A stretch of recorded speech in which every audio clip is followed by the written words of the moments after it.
Hello guys, welcome to my at cook channel. আজকে আমরা নিয়ে চলে এসেছি হালিম রেসিপি। হালিম কিন্তু খেতে সবারই প্রিয়। হালিম এমন একটা জিনিস যেটা সকলেই পছন্দ করে। দেখে নেওয়া যাক আজকের এই রেসিপি। এখানে আমি নিয়েছি 1 কিলো 5 মিশালি ডাল। এখানে অনেক রকম ডাল রয়েছে, দেখুন মসুর ডাল, মুগ ডাল, ছোলার ডাল, বিউলির ডাল, আরও অনেক রকম ডাল রয়েছে। এই ডালগুলোকে ভালোভাবে ধুয়ে নিয়ে ফ্রেশভাবে এখানে আমি নিয়েছি। এবার আমি ডালটাকে একটা কড়াইয়ের মধ্যে নিয়ে নেব সিদ্ধ করতে। এখানে ডালের মধ্যে সিদ্ধ হওয়ার জন্য দিয়ে দেব হালিমের মশলা 1 চা চামচ, দিয়ে দিচ্ছি এখানে জিরে গুঁড়ো 1 চা চামচ, দিয়ে দিলাম হলুদ গুঁড়ো 1 চা চামচ, এখানে দিয়ে দিচ্ছি কাশ্মীরি গুঁড়ো লঙ্কা 1 চা চামচ এবং দিয়ে দিচ্ছি এখানে পরিমাণ মতো জল এটাকে সিদ্ধ করে নেওয়ার জন্য। এখানে প্রায় 3 কাপ জল দিয়েছি। জলের পরিমাণটা কিন্তু অনেকটা বেশি দিতে হবে, কারণ এই ডালটাকে খুব ভালোভাবে সিদ্ধ করে নিতে হবে। জলটা দিয়ে ভালোভাবে হাতা দিয়ে নাড়াচাড়া করে দিলাম মশলাটাকে ডালের সঙ্গে মিশিয়ে দেওয়ার জন্য। এবার ঢাকা দিয়ে প্রায় আমরা ডালটা সিদ্ধ হওয়ার অপেক্ষা করব। দেখুন এখানে ডালটা কিন্তু পুরোপুরি সিদ্ধ হয়ে গেছে। এখানে আমি একটা ডাল ঘুটনির দ্বারা একটু ঘুঁটে নিয়েছিলাম, না হলে কিন্তু এতটা স্মুথলি ডালটা হতো না। এবং এখানে একটা ডাল গোটা রয়েছে, এখানে আমি একটা ডাল গোটা রেখেছি কারণ খাওয়ার সময় মুখে পড়লে ভালো লাগবে।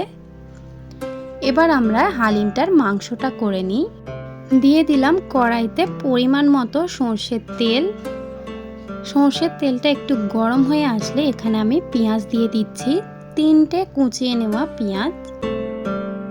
পেঁয়াজগুলো এবার ভালোভাবে একটু বেরেস্তা বানিয়ে নেব।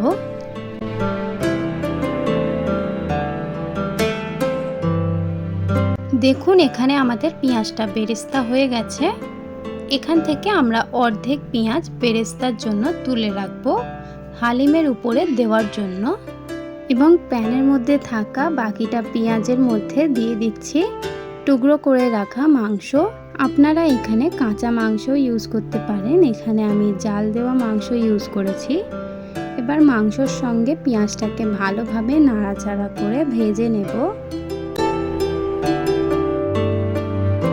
মাংসটাকে 3 থেকে 4 মিনিট ভেজে নিয়েছি। দিয়ে দিচ্ছি কয়েকটি মশলা, দিয়ে দিলাম ঝাল গুঁড়ো লঙ্কা 1 চা চামচ, দিয়ে দিচ্ছি হলুদ গুঁড়ো 1 চা চামচ, দিয়ে দিলাম স্বাদ পরিমাণে নুন, এখানে দিয়ে দিচ্ছি জিরে গুঁড়ো 1 চা চামচ এবং কাশ্মীরি গুঁড়ো লঙ্কা 1 চা চামচ, দিয়ে দিচ্ছি 2 চা চামচ আদা এবং রসুনের পেস্ট।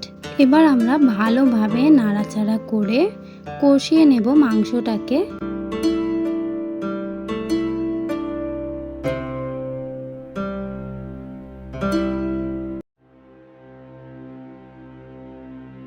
নাড়াচাড়া করতে করতে দেখুন মাংস থেকে তেল বেরিয়ে এসেছে।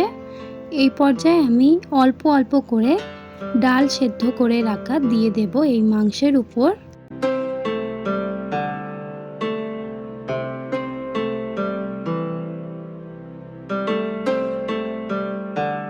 দেখুন এখানে পুরো ডালটা মাংসের উপর দিয়ে নিয়েছি।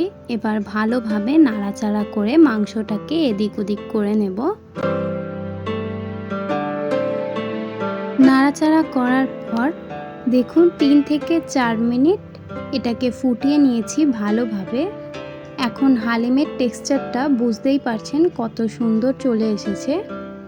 এই পর্যায়ে আমাদের হালিম রান্না পুরোপুরি রেডি। এবার আমরা এটাকে রেস্টে রেখে সার্ভ করে নেব। যদি আপনাদের এই ভিডিওটা ভালো লেগে থাকে তাহলে অবশ্যই লাইক, শেয়ার অ্যান্ড সাবস্ক্রাইব করে দেবেন। যদি আমার চ্যানেলে আপনি নতুন হয়ে থাকেন অবশ্যই চ্যানেলটিকে সাবস্ক্রাইব করে পাশে থাকবেন। দেখা হবে নেক্সট ভিডিওতে। আজকের এই ভিডিওটা দেখার জন্য অনেক অনেক ধন্যবাদ।